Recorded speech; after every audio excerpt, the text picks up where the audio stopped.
bankruptcy really is a prescription for disaster. What you're really saying is just send the industry down the toilet. That is unacceptable to me. I think it would have devastating impact, and you'll call this fear-mongering. I call it fact-mongering. The fact is that if you want this country to go from a recession to a depression, the quickest way is to allow this auto industry to collapse. And remember, the car is top of the pyramid of manufacturing. If you think about all the things that go into a car, computers, carpeting, heating elements, all of those things, it's all manufacturing. It is the apex of manufacturing. And if you allow that to be destroyed, the multiplier effect across this country, the ripple effect will be devastating. I hear what you're saying, Mayor, and I hope you hear what I'm saying when I say that everybody wants American industry to be strong, to be efficient, to function well, to be competitive.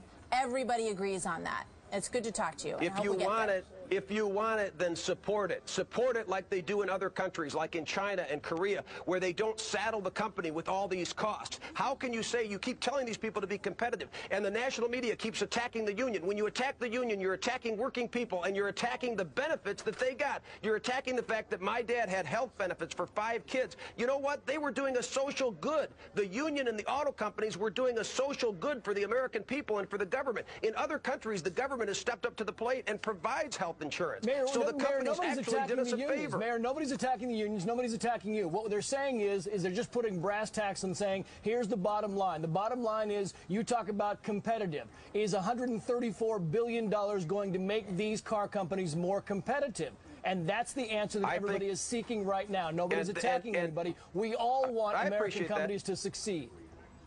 I don't mean you, but they have been attacked. They absolutely have, and they've been thrown under the bus. And I'm saying if we're going to demand competition, number one, the double standard. Fine, we accept the double standard. You had no strings attached for Wall Street. You want all these conditions for the auto industry. Great. We want the auto industry to be accountable. We think they should be. Even though you didn't make any accountable for Wall Street, we accept it. Well, I think a lot of people think that was a big mistake now. So, I mean, you know, well, okay, all right. So let's take it out on the auto industry.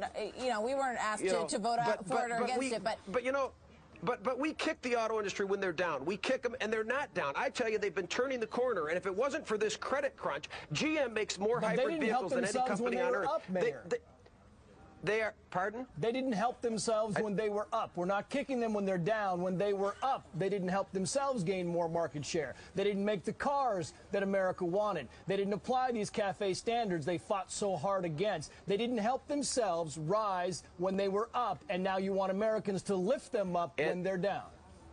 And you know what? I'm not here to tell you that they never made a mistake, but I am here to tell you this, Trace. The number one mistake the auto companies made compared to other companies in this country is that they're the last great patriotic companies in this country. They invested in American workers. They invested billions of dollars in places like Lansing, Michigan, with state-of-the-art technology, which now is making award-winning cars right here in Lansing and all across the country. They invested here. They put money into the pockets of Americans instead of shipping every last job overseas, which is what most American companies aided and abetted by the U.S. Congress, which is what most American companies did, is they outsourced the jobs, and they're outsourcing our standard of living in this country, and it's got to stop. Mayor Verge-Manero, good to talk to you. We've got to take a break here. Thank you very much, sir.